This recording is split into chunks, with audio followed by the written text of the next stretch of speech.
Top quality और consistent performance के लिए सिर्फ सिल्वर पंप नाम याद रखना।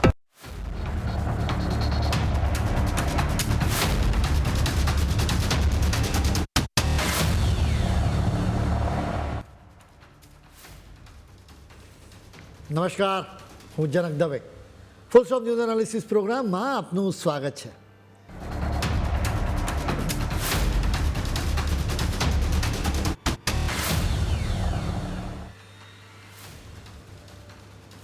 આખી દુનિયાની નજર અત્યારે ઈરાનના યુદ્ધ પર છે. બંને મોરચાથી એકબીજા પર સતત હુમલા કરવામાં આવી રહ્યા છે.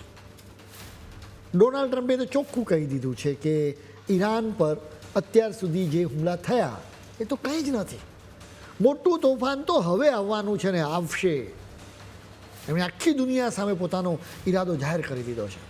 ટ્રમ્પનું કહેવું છે કે મારે ઈરાનની મિસાઇલોનું જોર તોડી નાખવું છે અને એમના આખા નૌકાદળને નામશેષ કરી દેવું છે. એટલું નહીં, ઈરાન જે પરમાણુ બોમ્બ બનાવવાની પેરવીમાં છે એના પર પણ ટ્રમ્પ કાયમ માટે ફૂલ સ્ટોપ મૂકવા માંગે છે. સાથે જ ઈરાન જે અલગ અલગ સંગઠનોને હથિયારો પૂરા પાડીને આખી દુનિયામાં આતંક મચાવે છે એના પર પણ ટ્રમ્પ ફૂલ સ્ટોપ મૂકીને જમશે. અત્યારે તો રણમેદાનમાં જબરી ધમાચકડી મચે છે. ઈરાન અને એના આતંકવાદી સંગઠનો તો મધ્ય પૂર્વમાં અમેરિકાના મિત્ર દેશો પર રીતસરના તૂટી પડ્યા છે. સાઉદી અરેબિયામાં અમેરિકાના દૂતાવાસ પર ડ્રોન ઉડતા આવે છે. ઈરાકમાં ધમાકા થાય છે અને બહેરીનમાં પણ સાયરનોનો અવાજ સંભળાય છે. ટ્રમ્પે ચોખ્ખી ચેતવણી આપી કે ઈરાને રિયાધમાં અમારા દૂતાવાસ પર હુમલો કર્યો છે અને અમારા જે 6 જવાનો માર્યા છે એનો બદલો અમે લઈને જ જંપીશું.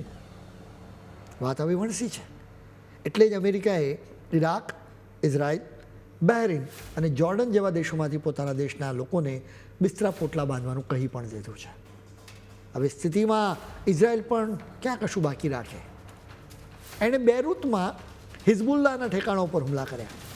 વળી નેતન્યાહુ તો કહે છે કે આ હુમલો કરવો બહુ જરૂરી હતો, કારણ કે જો હજુ થોડા મહિના મોડું કર્યું હોત ને તો ઈરાન એના પરમાણુ બોમ્બના ખેલમાં એવું પાવરફુલ થઈ જાત કે પછી એ કોઈનું પણ ન મારત. એટલે કૂતરું કરડે પહેલાં એને લાકડી મારવી દેવી સારી, એવો આખું ઘાટ છે. આ ઇઝરાયલવાળા કંઈ કાચા ખેલાડીઓ નથી. તેમણે વર્ષોથી તહેરાનના રસ્તાઓ પરના જે સીસીટીવી કેમેરા હતા ને એને જ હેક કરી દીધા હતા. ઈરાનમાંથી કોઈને એના વિશે બિલકુલ ગંધ સુદ્ધા ન આવી. હવે બન્યું એવું કે તહેરાનની પેસ્ટર સ્ટ્રીટ પાસે જ્યારે ઈરાનના મોટા મોટા સાહેબો કામે આવ્યા ત્યારે ઇઝરાયલવાળા પોતાના ઘરે બેઠા બેઠા નિરાંતે તમાશો જોતા હતા. આ એ જ જગ્યા છે જ્યાં શનિવારે અમેરિકાએ ઇઝરાયેલના હુમલામાં ઈરાનના સર્વોચ્ચ નેતા ખામેનેઈનો ખેલ ખતમ થઈ ગયો. એક કેમેરો તો એવી જગ્યાએ ગોઠવાયેલો હતો કે જેનાથી ઈરાનના સુરક્ષાના કિલ્લામાં શું ચાલે છે એની પડે પડની ખબર ઇઝરાયલને પડતી હતી. આ લોકોએ વળી એવા જબરા કોમ્પ્યુટર પ્રોગ્રામ વાપર્યા કે ઈરાનના સિક્યોરિટી ગાર્ડ્સ ક્યારે નોકરી પર આવે છે, કયા રસ્તે ઘરે જાય છે અને કોની સુરક્ષામાં ફરે છે એ બધું જ નોંધી લીધું. એ લોકોની આખી જિંદગીની હકીકત ઇઝરાયલની પાસે હતી. આ કંઈ 1-2 દિવસનું કામ નહોતું, વર્ષોની આ મહેનત હતી. આ બધી ઝાડ બિછાવીને છેવટે પેલા 86 વર્ષના ખામેનેઈને ખતમ કરી દેવામાં આવે. સાચું કહીએ ને તો દુશ્મન જ્યારે ઘરના ઉંબરે બેસીને નજર રાખતો હોય ત્યારે તમે ગમે તેટલા કિલ્લા ચણો ને તો એ કોઈ કામના લાગતા નથી. આ આખી રમત તમારે સમજવા જેવી છે. ઇઝરાયલ અને અમેરિકાની એજન્સી CIA રસ્તાઓ પર ચાલતી ગાડીઓ પર પૂરેપૂરી નજર રાખી હતી, જેના લીધે તેમને પાક્કી ખબર હતી કે ખામેનેઈ ક્યારે પોતાની ઓફિસે પહોંચશે. એટલું નહીં, તેમની સાથે બીજું કોણ કોણ હશે એની પણ એમને ખબર હતી. શનિવારની સવારે તહેરાનના કિલ્લા જેવી જગ્યાએ એક મોટી મિટિંગ થવાની હતી. એની ગંધ આ લોકોને પહેલાંથી આવી ગઈ. એટલે એમણે હુમલાનો સમય પણ ફટાફટ બદલી નાખ્યો. કમાલની વાત તો એ હતી કે ઇઝરાયલવાળાએ પેસ્ટર સ્ટ્રીટની આસપાસના તમામ મોબાઈલ ટાવરો જ એવી રીતે જામ કરી દીધા કે કોઈ ફોન કરે તો લાઈન વ્યસ્ત જ આવે. હવે તમે વિચારો કે પેલા બોડીગાર્ડ બિચારા ચેતવણી આપે તો કોને આપે?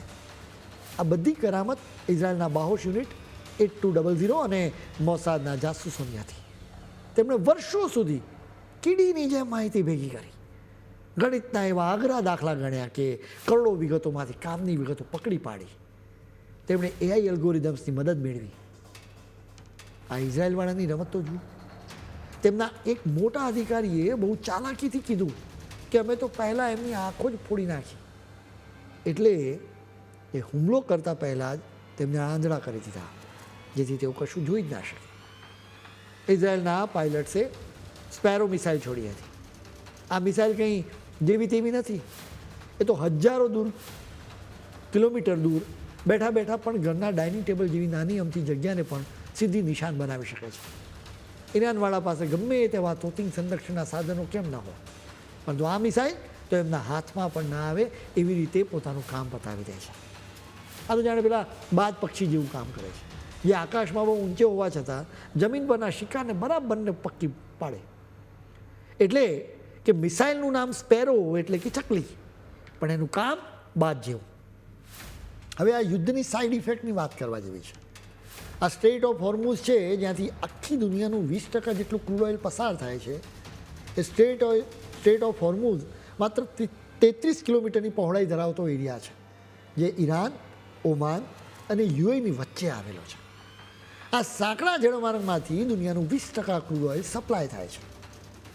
આ ક્રૂડ ઓઇલમાંથી તમારા વાહન માટે જરૂરી પેટ્રોલ, ડીઝલ તેમજ વિમાનો માટે સ્પેશિયલ ફ્યુઅલ મળે છે. 1.70 કરોડ બેરલ ઓઇલ અહીંથી જ પસાર થાય. ઈરાન, ઈરાક, કુવૈત, બહેરીન, કતાર, સાઉદી અરેબિયા અને યુએઈ જેવા દેશો આ જ રૂટ પરથી ક્રૂડ ઓઇલની નિકાસ કરે છે. ઈરાને આ જ રૂટ પરથી પસાર થતા ઓઇલ ટેન્કરને ટાર્ગેટ કર્યા. હવે જો ઈરાન આ રૂટને સાવ બ્લોક કરી દે તો અનેક દેશોને અસર થઈ શકે. ઈરાન પણ બહુ પાક્કું ખેલાડી છે, એટલે જાણે છે કે જો એ રસ્તો રોકવા જશે ને તો અમેરિકાની નેવી એને ડૂબાડી દેશે. એટલે જ એણે આખા વિસ્તારમાં એવી ધમાલ મચાવી કે વીમા કંપનીઓ ડરીને ભાગી ગઈ. આ કારણને લઈને પણ એણે ગલ્ફ દેશોને ટાર્ગેટ કર્યા. અત્યારથી એવો ભડકો થયો છે કે વીમા કંપનીઓએ પોતાના હાથ જ ઊંચા કરી દીધા છે. હવે 5મી માર્ચથી લંડનના સમયે મધરાત થાય એટલે વાત પૂરી થઈ ગઈ સમજો. જો કોઈ જહાજ આ પર્શિયન ગલ્ફ કે ઈરાનના આસપાસના દરિયામાં પણ ગયું ને તો એના પર મિસાઇલ કે ડ્રોનથી હુમલો થશો તો વીમા કંપની એક પણ રૂપિયો નહીં આપે. એમણે તો ચોખ્ખું કહી દીધું કે દરિયામાં તોફાન આવે તો અમે બેઠા છીએ, પરંતુ આ યુદ્ધની ભરપાઈ કરવી અમારા માટે ગજાની બહારની વાત છે. હવે તમે જ વિચારો કે કઈ કંપની કોઈ જાતના વીમા વિના અબજો રૂપિયાના જહાજને ત્યાંથી પસાર કરાવે. વાત ખાલી જહાજ ડૂબવાની નથી. જો અંદર ભરેલું તેલ દરિયામાં ઢોળાય તો એની સફાઈનો અને પર્યાવરણના નુકસાનનો દંડ ભરતા ભરતા તો પેઢીઓ વહી જાય. સ્વાભાવિક રીતે વીમો ન મળવાને લીધે ઓઇલ કંપનીઓનો ખર્ચો વધી જાય. અને હવે મૂળ સવાલ એ છે કે આ લડાઈમાં અમેરિકાની તિજોરીમાંથી કેટલા રૂપિયા સાફ થાય. તુર્કીની અનાદોલુ સમાચાર સંસ્થા તો આંકડો આપે છે.